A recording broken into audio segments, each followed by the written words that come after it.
Bem-vindos a mais um de Galho e Galho. Sempre falo bom dia, boa tarde, boa noite aqui, porque a gente não sabe que momento tá escutando e tá vendo. Hoje aqui a gente vai falar um pouquinho sobre marketing musical, né? Um pouco dessa indústria, do gênero. A gente tem um convidado aqui conosco hoje no nosso podcast da Monk, o André. Então, acho que ninguém mais do que a gente mesmo para se apresentar. Então, André, fale pra gente, se apresente aí. Salve, galera. Prazer estar aí com vocês. Obrigado pelo convite. Sou André Almeida, sou músico, sou produtor cultural. Já atuo nessa área aqui na Grande Florianópolis há 21, 22 anos mais ou menos, desde que fiz meu primeiro show. E tenho uma história aí de luta pela classe artística, de construção de espetáculos, eventos. E essa é a minha batalha. Minha história começa mais ou menos assim. Que foda. Não, legal, cara. E a gente tava conversando lá fora, também te conheço por fora, né? Cara, tu é o presidente da Oscar, né? Orquestra Sinfônica de Santa Catarina. É isso? Me Isso, corrija se eu isso. estiver errado. Muito legal isso, cara, tá envolvido com música. E eu queria, cara, saber como é que tu foi parar nesse meio, né? Como é que tu foi presidente da Oscar? Que loucura, né? O cara Loucura. virar presidente de uma orquestra sinfônica que carrega o nome do estado. Às vezes eu fico de cara assim também, né? Com a importância, a relevância do poder que a gente tem de poder movimentar o nosso setor, né? A orquestra ela é patrimônio do estado de Santa Catarina. E eu cheguei nela através desse meu currículo de experiências de realização de eventos, né? Eu comecei organizando festivais de bandas autorais, depois passei para festival de banda cover, movimentando os pubs e os bares da época, no início dos anos 2000, 2010, que era o cenário onde as bandas locais aqui se apresentavam. E com essa construção conheci muita gente. A gente sabe que aqui a nossa região, o mercado não é bem restrito, mas ao mesmo tempo as pessoas se conhecem muito nele, né? Uhum. Então, através de conhecer pessoas, um parceiro grande que é o Silvio César, estava próximo ao Grande Silvio César. maestro. Havia então, na época, uma janela de eleições, de construção de chapa para concorrer a um grupo de gestores que iria assumir a Orquestra Sinfônica. Então, esse grupo venceu, porém o presidente que venceu, ele decidiu tocar para outro lado, ele achou que era uma responsabilidade muito grande. Então, me convidaram para entrar para essa chapa, para esse grupo.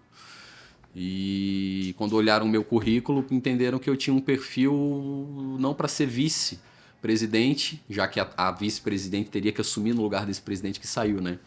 E perguntaram se eu não queria assumir o cargo principal, se a gente não estaria disposto a me cadastrar como presidente nessa chapa. E aí, fosse lá aceitar essa bucha. Fui lá, aceitei a bucha e Que loucura, cara. foi uma loucura mesmo, assim, né? E quando foi ver, deu certo, nós de fato vencemos. E aí foi aquele lance de agora que estamos aqui, como vamos fazer, né? Nossa, imagina a experiência, porque, pô, entrar, apesar de ter toda a experiência ali em questão de organizar evento, mas pô, orquestra sinfônica, né? Chegar lá não saber o que que é um, o que que é um trombone, o que que é Não, um... uma coisa é tu fazer shows pra banda de punk rock, né?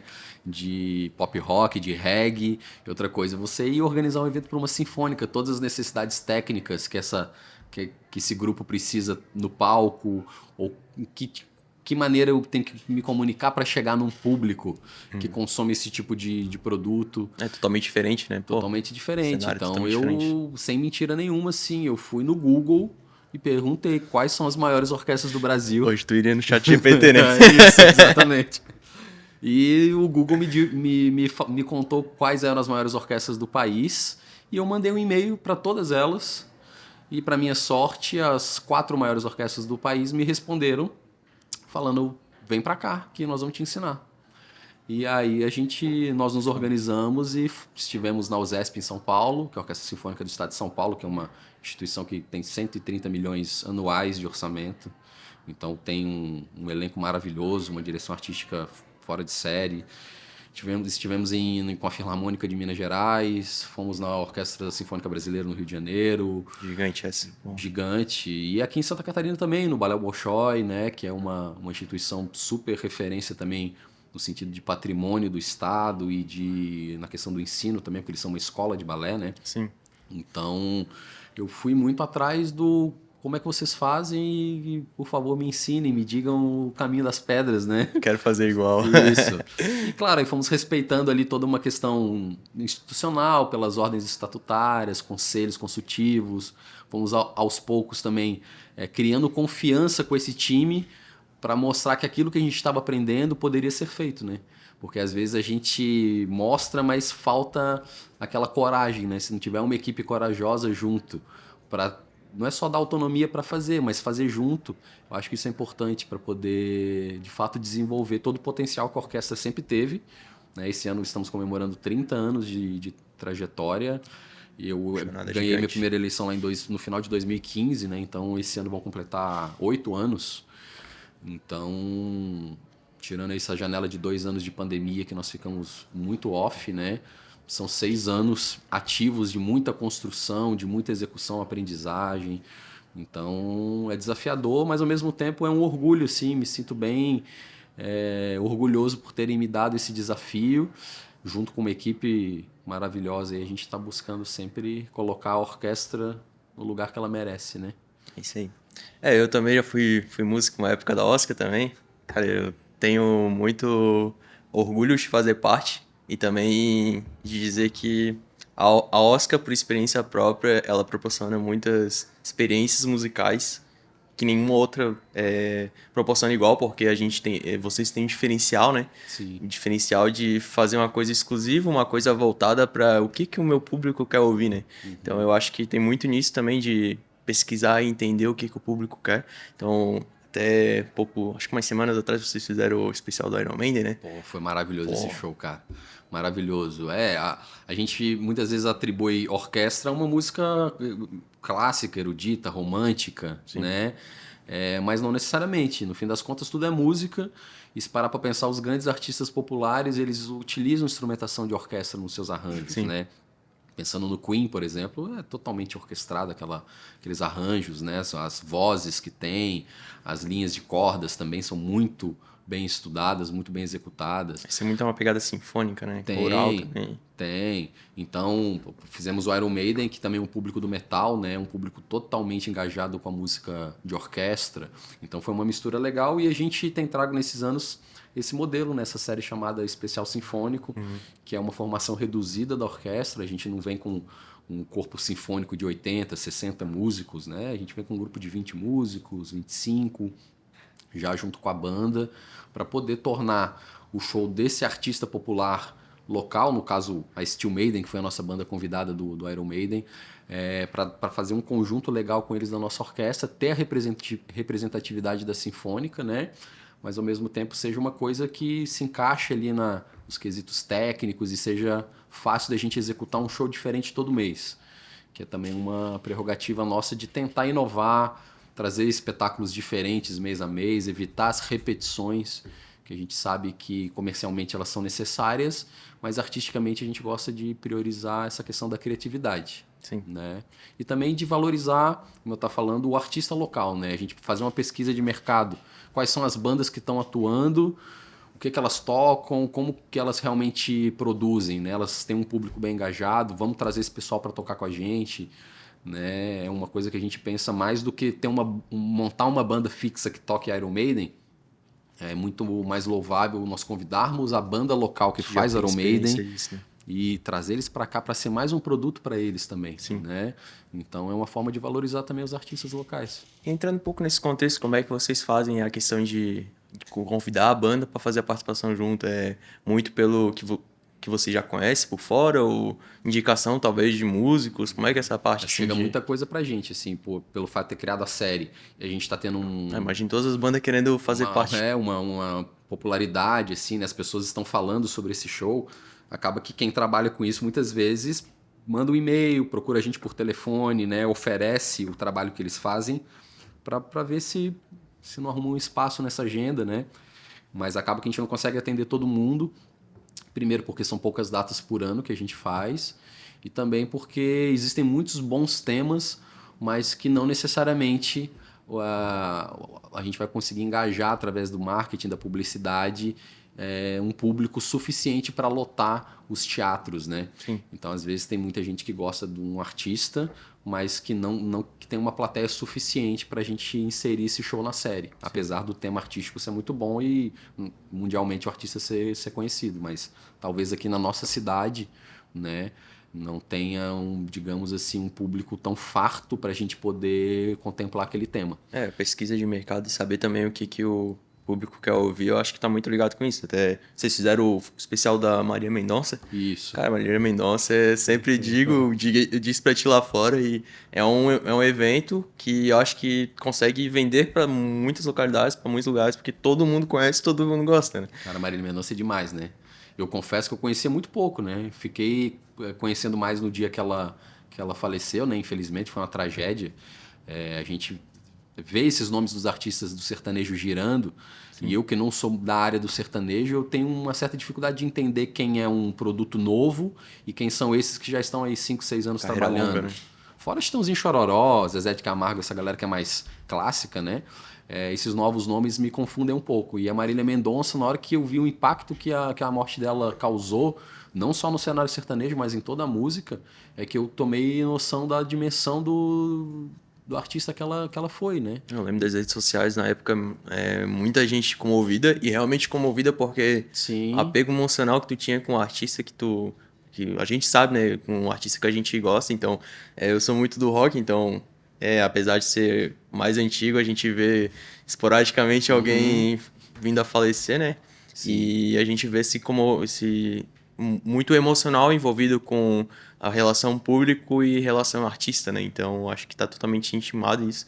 E muito também a ver com... Acho que a gente tinha antigamente, né? Agora voltando um pouco mais assim pro cenário de anos 80 e 90, que a gente via muito essa relação entre público, banda, da gente estar como público ali muito ligado. Então, a gente, não tinha mais a parte digital, mas tinha toda a parte de marca, posicionamento de marca. Então, quem não tinha uma camisa de banda na época, né? Quem não ia pro show e sentia a vontade, a experiência que a banda queria passar pro público. Eu lembro muito do Elvis ali, na pegada naquele cenário de guerra, né? E queria trazer emoção, queria trazer alegria. Então, as músicas deles eu acho que tem muito o que querem passar pro público, né? Sim. E eu acho que isso é uma coisa legal, uma pegada legal de artista e público, e muito ligado também com o cenário de marketing, né? Total. Então, acho que passado assim a gente não tinha tanta divulgação em meio digital, mas também tinha muita divulgação na rádio. E a própria rádio, como programa de TV, MTV, tiveram muita importância com a divulgação da música, né? Então, totalmente linkado. Como é que a gente ouvia antigamente? Eu acho que tu tem mais autoridade e tem mais também experiência de vida pra falar do que eu. Como é que tu escutava uma música antigamente? Um pouquinho mais velho do que tu, né? Pouquinha coisa. Diferença de 5 anos. Rádio, como tu falou, MTV mesmo era um marco, né? Eu lembro que quando eu lançou a MTV, assim, que era uma coisa maravilhosa, né? A gente poder ver os artistas, né? Sim. E a gente acostumado a escutar fita, LP, rádio, e aí tinha os programas de televisão ali, Faustão, Xuxa, Gugu, que levavam os artistas, né? Era uma forma da gente assistir eles, mas aí vinha uma emissora, onde é exclusivo, 24 horas no ar, falando de música, mostrando artista. Cara, aquilo ali foi um marco, assim, minha geração era apaixonada na MTV. Quando eu vim morar em Florianópolis no início dos anos 2000, a cidade, a MTV que era TV fechada. E eu fiquei chocado, como assim, cara? Como é que eu vou assistir MTV? A gente não tinha TV a cabo em casa. E vindo de Belo Horizonte, né, em Natal, a cidade que eu estava antes de vir para Florianópolis, era TV aberta em Natal, no Rio Grande do Norte. Em Belo Horizonte também era TV aberta. Então, eu lembro como eu fiquei impactado assim, e agora? Como é que eu vou consumir a MTV se não está na TV aberta, né? Mas aí já era início dos anos 2000, a internet já estava desenvolvendo ali o Napster, aqueles programas de compartilhamento de MP3 pirata. O Ares. Isso. E aí a coisa foi ganhando outras formas da gente consumir os artistas, mas a MTV mesmo foi um marco e E claro, fita, LP, sempre foram as ferramentas que deu a iniciação ao consumo de música mesmo, né? É loucura tu pensar nessa transformação, né? Como mudou as coisas, né? Tipo, a gente só tinha, antes dos anos 2000, ali do marco de revolução digital, era muito a rádio. E se quisesse escutar alguma coisa, era rádio. Programas de TV MTV ainda vieram depois, ainda com a TV, mas no começo era mais rádio, né? E muitas vezes tu não tinha o que tu queria escutar, né? Porque as coisas, as rádios estavam muito ligadas com o que estava estourado no momento, né? O que o Isso. pessoal estava escutando no momento. E às vezes tu quer escutar o que tu quer ouvir, né? Uma coisa Total. diferente. Total. Então, imagino muito na época forte ali do hard rock, né? Tu querer escutar uma coisa diferente, pô, não tinha, né? Era Não tinha aquilo, tu como. tinha pra escutar e Ou tinha que esperar um programa que você gostasse, que tinha mais chance de tocar essa música, né? Ou ter que ficar ouvindo tudo pra ver se tocava o uma dia das que todo tu escutando queria. pra ver se estava a música. Isso, isso. Na MTV a gente assistia, tinha um programa chamado Disque MTV, que passava os 10 clipes mais pedidos da semana ou do dia. E muitas vezes tu assistia o programa todo porque tu queria ver um clipe que era o clipe do teu artista favorito. Então ali tu conhecia uma porrada de banda pop ou de outros gêneros, que não era às vezes o que tu queria ver, mas tu ficava ali, né, esperando para passar o artista que tu queria, né? E eu acho que a relação do artista também com o espectador, né, com a plateia ali, com quem consome também mudou muito, né? Porque o lance do CD, do LP, dava uma sensação pô, esse produto aqui é único, né? Eu lembro que amigos meus chegavam em casa com CD, pô, ninguém mais tinha CD. CD era uma coisa cara, assim, né? Sim. Sei lá, era tipo R$ 500, se for falar o preço de hoje, assim. Então não era todo mundo. Você não podia comprar um CD por semana, né? Então quem tinha levava para os amigos fazer cópia nas fitas. E aquele CD, cara, pra você poder pegar o encarte, tu ver as fotos, era um envolvimento que tu tinha com a banda. Cara, eu tenho o CD dessa banda, é que nem o lance da camisa que você falou, né? Sim. A gente ia no show, a gente queria comprar uma camisa, ou queria comprar uma bandana, ou queria, pô, quero ter uma banda, cara, quero um dia, quem sabe, né? Todo mundo teve esse sonho, né? Todo mundo, né? Foi contagiado, né? Contaminado, não sei, por essa energia, né? Então, mudou muito essa relação também hoje em dia da questão da música tá muito acessível, ao mesmo tempo que é bom para divulgação, às vezes parece que o produto ele não envolve mais tanto com o artista como o produto físico antigamente faria, né? Sim. Fazia. Ainda faz, né? Mas eu acho que em muito menor proporção. Isso, A gente via com isso. muita gente em toda a região, em todo lugar, tinha ou uma camisa ou tinha um pôster. Não, então o quarto antigamente era todo Aham, decorado com os aham. posters de banda de rock. Cheio de colagem na parede, né? As mães endoidavam, né? Doidava, né? Eu, na minha época ali, não é tão. Eu é mais recente, então, pegada ali anos 2000, na minha infância, mas eu tinha o meu quarto todo decoradinho com aquelas bandas de Nirvana, do Guns, Legal. né? Minha banda Sim, favorita. que massa. Cara, e essa semana, inclusive, é o Dia Mundial do Rock, né? Que A massa, gente né? comemora o Dia Mundial do Rock. E, cara, tu sabia quando é que foi inventada essa data e como foi inventada essa data? Não, tenho curiosidade. Tu sabes? O evento Live Aid, tu conhece? Conheço. Porra, eu acho que foi um evento de maior proporção que teve na década de 80 ali, né? Então, muitas bandas e artistas se reuniram em prol da, de um bem maior, de um projeto social ali, que era doação para a África.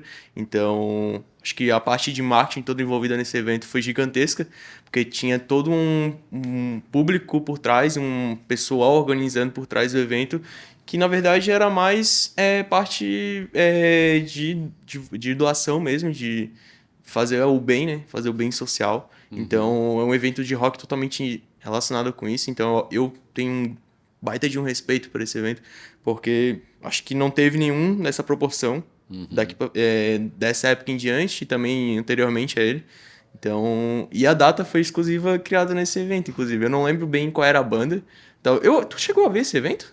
Não. Não? Não. Acho que não era. Não, Não, era. não era pra tanto ainda. Não era nascido ainda. Não. Querendo denegrir a idade da Não, nosso a convidado. carcaça não engana, né? A gente já tava um pouco surrado. Mas a data comemorativa foi criada nesse evento porque uma banda tava tocando e nada. Essa data é muito especial e eu vejo que daqui a 50 anos todo mundo vai lembrar dessa data, desse evento. Que legal. Então, nesse dia aqui, deveria ser estabelecido o Dia Mundial do Rock.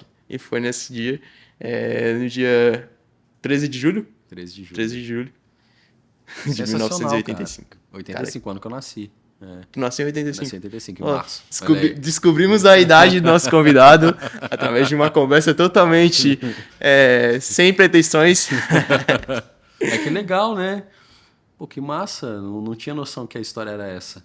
Cara, é loucura. E claro que isso aí eu acho que uma semana atrás eu não sabia. Eu sabia mesmo pra trazer esse contexto pra cá pra gente, mas muito legal saber isso e também totalmente intimado com o que a gente tá falando, né? Apesar de não ser exclusivo do rock, mas eu acho que o rock deu a abertura inicial, acho que marketing ali totalmente empregado nas bandas, então toda banda, apesar de na época não se saber bem o que era, mas toda banda fazia, então colar cartaz nos postes e nas paredes dos locais, então acho que se fazia muito e deu o pontapé inicial, né? Essa transformação gigante, como a gente vê hoje em dia, tudo tem o começo, o chão ali, né? E é uma loucura pensar nisso, né, cara? Nossa, cara, como as coisas foram acontecendo, né? Sim. E tem até a banda Kiss, né? Que eu acho que é uma banda que talvez falando de marketing, uma baita referência, assim, né? Pensando que os caras criaram Visual, né? personagens, Cara, visual deles, né? Com a cara pintada, e se não me engano, eles ficaram anos sem revelar como era o rosto deles. fazer o suspense, cara. Tinha um suspense de como é o rosto dos caras sem estar pintado. E tinha gente que não queria nem descobrir, queria viver só o personagem que cada um era. Enfim, né? Os caras conseguiram se posicionar de um jeito, né? Fazer uma amarração na comunicação deles também, com que tudo tivesse muito bem alinhado. Acho que isso foi uma banda, talvez, se estou falando bobagem, que tenha sido talvez pioneira nessa O questão. maior marco, assim, em questão visual, eu acho que sim, né? Eu acho que todo mundo conhece hoje o Kiss pelos caras da cara Exatamente. pintada. Exatamente, né? E o show deles também era frenético, assim, né? Muita energia, muita energia. plataforma também, Oi, uma questão estética os fogos de diferenciada. artifício, tudo muito diferente pra época. Hoje em dia a gente até vê com mais frequência, mas acho que naquela época... E se brincar, até muito inspirado nesse pioneirismo deles, assim. Sim. Né? Porque pela época que eles vieram e quem era referência no rock naquela época não fazia nada parecido. Eles eram diferentes, eles né? eram diferentes, né? Então me parece que certamente eles têm um legado aí muito forte, né? Fizeram uma turnê agora, acho que de despedida, Fui no né? show deles. Foi, né? Pô, cara, showzão, cara. Showzão.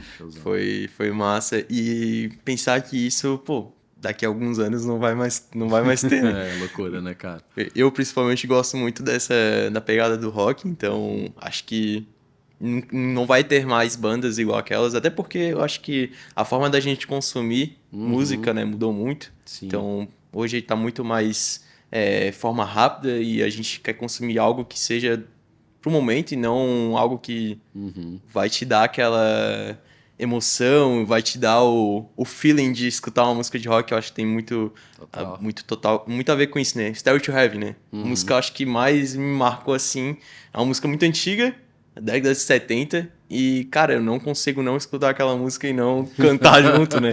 Ou Bohemian Rhapsody ali, nossa, muitos marcos, né? Então, assim como tem álbuns que eu escuto uma música, eu já sei qual é a próxima do álbum, se ela estiver tocando sozinha, porque a gente era acostumado a consumir escutar tudo que tá um produto grande, assim, né? Sim. Vou escutar o álbum todo, conhecer, por mais que a banda tenha ali 1, 2, 3 músicas de trabalho em 1, 2 anos de divulgação desse disco, a gente era mais acostumado ou induzido a consumir um produto que era o disco, né?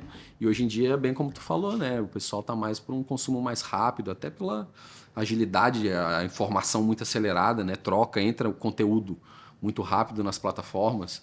O digital ajudou muito, né? Mas também nesse contexto acaba prejudicando um pouco, porque é difícil hoje em dia tu olhar 10 anos atrás e ver uma música que lançou e ainda ter emplacado, né? Total. Acho que antigamente a gente via uma banda durando uma música assim, fazendo sucesso 20, 30 anos. E hoje, 2 anos já passou o limite ali de duração da música. Total. Acho que essa relação de transformação digital também, ela ajudou, e como ajudou, né? Porque, pô, imagina a gente não ter exclusividade e querer escutar o que a gente quer escutar, né? Hoje a gente tem essa liberdade pelas plataformas digitais, então muito pelo Spotify, que foi pioneiro ali, YouTube também, mas antigamente rádios e até o programa MTV, apesar de ser inovador, era inovador até certo ponto, né? Porque Sim. era muito segmentado porque quem tá ali produzindo quer mostrar, não Claro. pelo que o público de fato às vezes quer ouvir, né? Perfeito, perfeito. E, cara, é loucura pensar que 10 anos atrás, 10 anos, mas bota 20 ali, que a internet ainda não tinha estourado, YouTube, Spotify, pô, eu não me lembro na minha infância de pegar um toca-disco e botar ou de escutar música em fita, né, cara? Eu não lembro mais disso. Sério, assim, parar pra pensar, não é uma coisa que me impactou nostalgicamente, Sim. mas hoje a digital já meio que faz parte de mim. Acho que muito mais. Tu tem muito mais experiência que eu, assim, nessa parte, né? De Mais velhinho. experiência de vida. Mas, cara, que é loucura pensar nisso. Não, me lembro o dia que minha mãe chegou com o primeiro toca CD em casa, cara. Que foi uma felicidade e ao mesmo tempo uma agonia, porque ela tinha mandado revelar fotos de Revelar fotos. máquina. Ninguém mais revela E foto aí quem hoje. revelava a foto ganhava um CD. E era um CD de músicas totalmente aleatórias, assim, acho até que era música de orquestra. E a gente não queria ouvir aquilo ali, cara. A gente queria só pela experiência de botar o CD, ver o aparelho puxando ele, né? Ver aquele brilho ali do verso do disco, né? Mas, pô, e agora? Vamos comprar um CD, pô, era muito caro. E o primeiro CD que a minha mãe comprou foi o Vamos Bater Lata, o ao vivo do Paralamas do Sucesso, um CD duplo deles. Muito bom, que tem aquela música Uma Brasileira, junto com o Sim. Djavan, que é o disco 2 tem acho que 3, 4 inéditas e o disco 1 é um show ao vivo deles. Então, pô, foi um marco assim pra mim, cara. Um dia que minha mãe chegou com o CD do Paralamas em casa, foi o primeiro CD que eu ouvi na minha vida, foi esse. Cara, e banda brasileira também, falou dos Paralamas, as bandas brasileiras a gente tem muita referência em questão musical aqui, né? Muitos artistas com renome.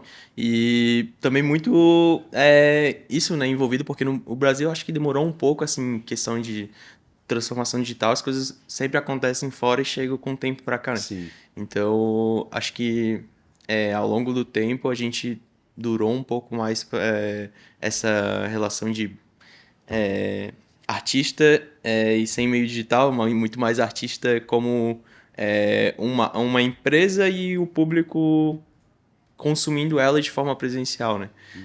Ir pra show, então acho que nada assim nada tira o prazer de ir pro show e ver a banda presencialmente tocando aquela energia toda, mas a facilidade que tem hoje de botar um fonezinho no ouvido e escutar é prazeroso, né? Sabe que o Kiss tem um negócio, a gente falou ali do Kiss, tem um negócio com isso também, que o Kiss era elogiado pelos shows ao vivo, pelas performances, pelas plataformas, os fogos, mas tinha uma crítica que falava que o Kiss não conseguia levar para o estúdio a mesma energia do show. E eles meio que transformaram a realidade das gravações dos shows ao vivo. Então eles, ao perceber isso, então nós vamos gravar Fizeram o um disco ao ambiente vivo, um disco ao vivo com uma produção bem feita, porque acho que na época os registros ao vivo era só era uma forma, um produto mais, digamos, qualidade inferior, assim. inferior. Isso, e eles foram uma banda que falaram, não, agora nós vamos fazer um ao vivo, já que o pessoal gosta de nos ver ao vivo, então vamos gravar um disco ao vivo. Então acho que nesse sentido assim também eles conseguiram ter essa sacada de ser pioneiros assim também, de transformar também pegar esse gatilho, né? Já que as pessoas querem ver a gente ao vivo, então vamos fazer um CD ao vivo, né? Então é muito louco ver como o pessoal tá aí trabalhando e quem sabe dropar na onda aí, né? Consegue deixar um legado aí maravilhoso. E a gente pensa muito porque as bandas faziam shows muito direcionados com eventos, e os eventos também ganharam grande proporção, a gente falou aqui do Live Aid, mas eu acho que talvez em questão de, por ser mais atual, né? Em questão de divulgação e tudo mais, o Rock in Rio é o evento que a gente tem em grandes proporções hoje, que todo mundo conhece, né? Até quem não é gosta do rock, apesar hoje do Rock in Rio ter o título rock, tá muito mais com pop ligado com outros gêneros musicais, então eles Sim. deram essa abertura. É um evento gigantesco. E, cara, eu não consigo não pensar em eventos e empresas também, em marcas, e não lembrar de parcerias. Eu acho que, cara, videoclipe de música de country em rock, tinha muito aquela pegada de moto. Então, o Harley Davidson. Nossa, tinha músicas que falavam só de moto e era... A música, às vezes, não tinha nem tanta... o artista, às vezes, não queria nem criar a música, mas a música foi criada pela necessidade daquilo, de ter o Harley Davidson, de ter a moto, de ter a marca junto. Então, essa acessibilidade e associação da marca com a música é muito legal. E hoje, assim, tem muito do Itaú.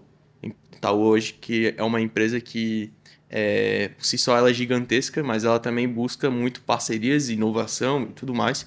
E no Rock in Rio, em 2022, que eu fui no Rock in Rio e eu vi isso presencial, e aqui dali foi o diferencial, assim, de ir lá no evento e ter um festival acontecendo dentro do festival de música. Que eles fizeram toda uma estrutura no meio de uma praça pública, fechada, assim, coberta. Teve chuva, então a galera foi se enfiando ali pra debaixo ali, pra sair, se proteger da chuva e tal. E eles fizeram uma estrutura que ali rolava entrevista, a galera, pro próprio público queria participar, dar uma palavrinha com quem estivesse ali. Também tinha a oportunidade de, artista musical passar ali e a galera toda concentrada, assim, em volta, assim, vendo. Pô, eu vi o John Bon Jovi, pô, ali no coisa ali, presencial ali, pessoal, porque... Sensacional. Não, e foi uma puta de um festival, de uma coisa diferente. A experiência, né, cara? Eu acho que é muito disso, né? Muita experiência, então as pessoas vão para esses locais principalmente para ter uma experiência que saía da rotina, né? Total. Acho que como presidente da Oscar e também produtor ali de tudo que vem da orquestra, sabe muito disso, né? Essa experiência que o público quer ter. E aquilo dali me marcou, assim, sabe? Porque imagino, cara. totalmente diferente. Então, totalmente. Tá esperando, né? Não. E tu ia pra um evento, vai pra um evento de música pra escutar música, né? Não vai pra um evento de música, sei lá, pra... Claro. Eu apareci no programa do Itaú, que tava sendo... Se eu não me engano, a hashtag era... Cara, eu anotei a hashtag aqui e eu anotei muitas outras coisas que eu não vou lembrar de falar, porque eu tenho um desfoque de visão. Mas eu lembro que eles lançaram uma hashtag, e a hashtag foi com a maior, assim, mais acesso do que próprio Rock in Rio, assim. Questão de estourar, porque todo mundo tava meio que procurando, então, totalmente inovador, totalmente fora da caixa, né? E loucura, assim, essa parte de inovação. E, cara, dados, Spotify. Eu tenho muito... Eu, como mídias sociais, assim, trabalho com isso, vejo muito essa pegada do Spotify, plataforma digital, trazendo essa relação de trazer o que o público quer ouvir. A própria Daily Mix, né? Eu acho que todo mundo hoje escuta Daily Mix. Aqui dali, cara, é uma expertise que tiveram, assim, de... Pô, eu vou fazer uma playlist com músicas que a pessoa quer escutar, né? Perfeito. E isso totalmente envolvido com a transformação digital que trouxe. Então, acho que dados e dados aflorando ali, né? E, pô, loucura, assim, pensar que... A gente já falou aqui, mas que 10 anos atrás não existia e totalmente mudou a forma de consumo, né? Uma transformação intensa, né?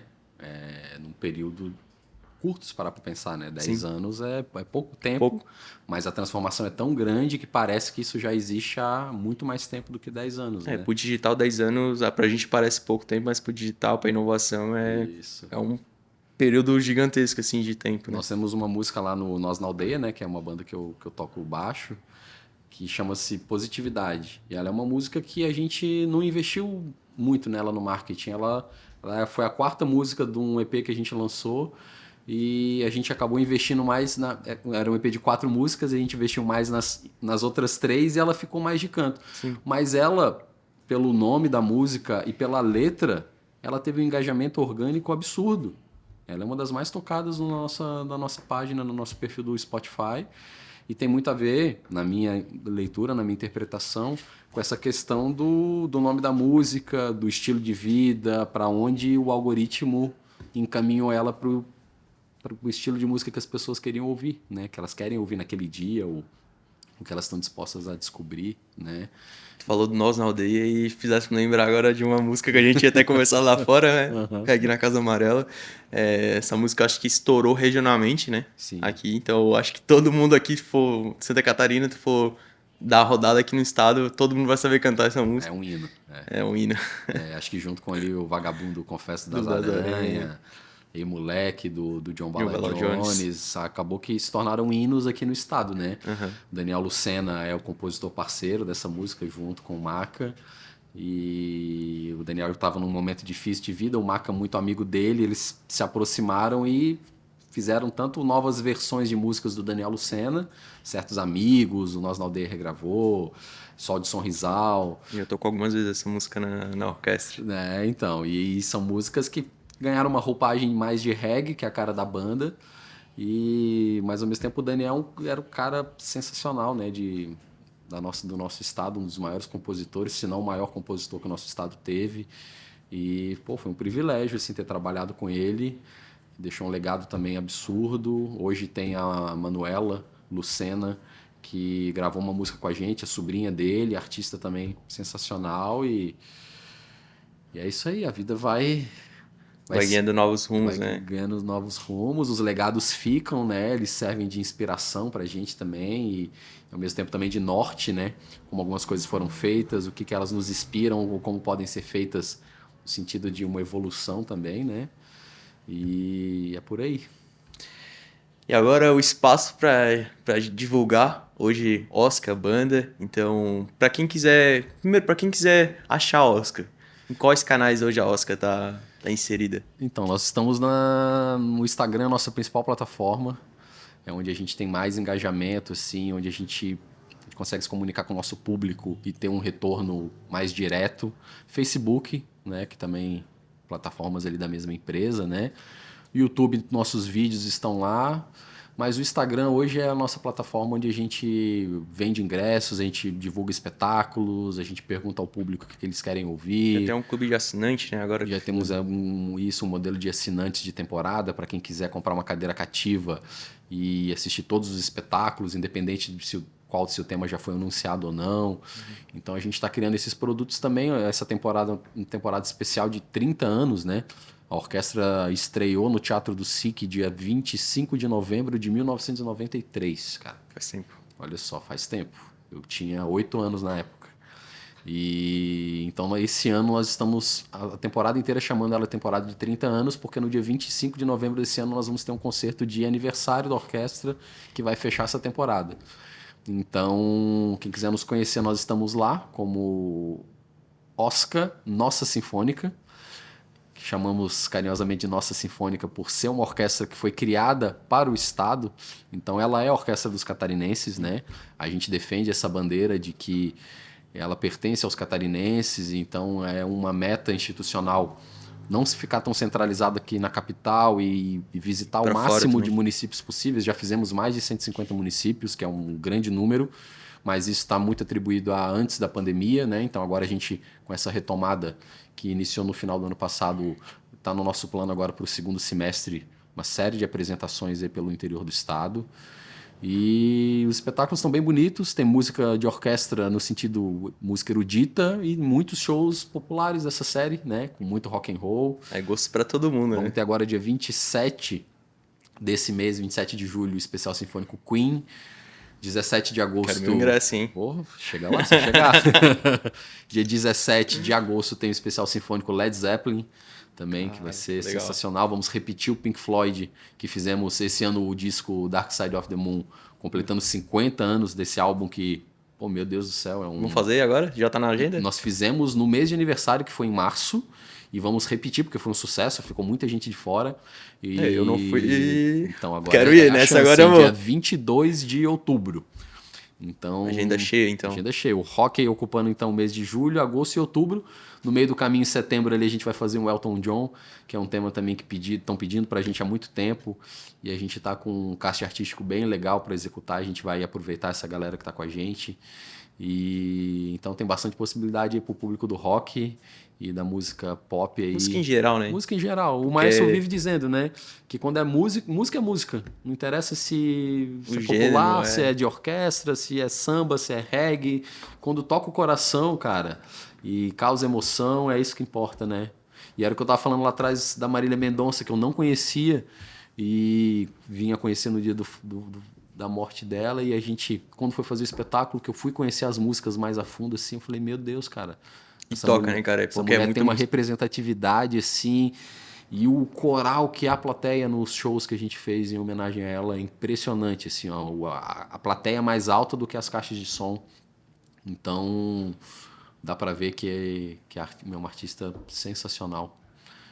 Toca o coração das pessoas. Toca o coração, tanto quanto esses outros temas também, Pink Floyd, Iron Maiden, e acho que é isso aí. Cara, muito legal ver a Oscar seguindo novos rumos e cada vez aumentando assim. Eu sou muito suspeito a falar porque eu gosto muito, né? Sim. Então, eu já toquei lá e se abrir oportunidades, vou estar lá presente também. E eu gosto muito de ver a gente cada vez crescendo mais. Então, hoje tu como presidente, assim, tem uma representatividade muito grande nesse cenário musical. Acho que todo mundo hoje te conhece como o André da Oscar. Isso. E, cara, chegamos ao fim mais um podcast aqui da Monk. Então, pra finalizar, assim, eu queria que tu trouxesse aqui uma dica envolvendo tua experiência musical e se tiver relação com marketing ou não, mas uma experiência que tu teve com música e que tu quer passar isso pra uma pessoa que tá iniciando hoje na música. Pô, responsabilidade, hein? Responsabilidade. Te peguei agora na saia justa. Eu acho que, primeiramente, assim, seguir os seus instintos, a sua percepção das coisas, acho que é o ponto de partida para alavancar qualquer resultado que tu queira ter, né? Se tu acredita naquilo, tu tem vontade de fazer, faça. Como eu falei aqui no início, né? Eu assumi uma orquestra sinfônica, o cargo mais importante da instituição, sem ter uma experiência de produção com eventos de orquestra, né? Mas ao mesmo tempo eu fui atrás de perguntar com quem sabia fazer como que se faz. Eu acho que hoje, pela facilidade do acesso à informação, troca de contatos, eu virei amigo do baixista do Rapa por trocar mensagem com ele pelo Instagram. Eles vieram fazer o show de Networking, né, cara? fazer o show de despedida do Rapa aqui em Florianópolis. Eu acordei de manhã, tinha uma mensagem dele no meu celular. Eu disse, caramba, deve ser fake esse perfil, né? E ele falando, André, pô, cheguei, vamos no show junto, vamos dar uma volta. E hoje a gente é amigo, cara. A gente troca mensagem, troca áudio pelo WhatsApp. Notoriedade que tu conseguiu só por estar envolvido. Por ter ido atrás. Pô, vou mandar uma mensagem pro cara. Então eu acho que, assim, procurar estar perto de pessoas que fazem é uma boa dica, assim. E ter coragem. Eu acho que esse ponto, assim, pode ser um combustível, né? Porque as pessoas, às vezes, querem só botar o pé no acelerador, mas traçar a rota, né? Botar no GPS para onde tu quer ir, né? Saber a direção, tá com o tanque cheio, às vezes é mais importante do que pisar fundo. Então é importante também mapear onde tu quer chegar e ir procurando apoios nesse caminho aí. Eu acho que pode ser, de repente, uma boa dica para quem está começando. Ótima dica. Né? É um bom encerramento do podcast, inclusive. É isso aí, galera.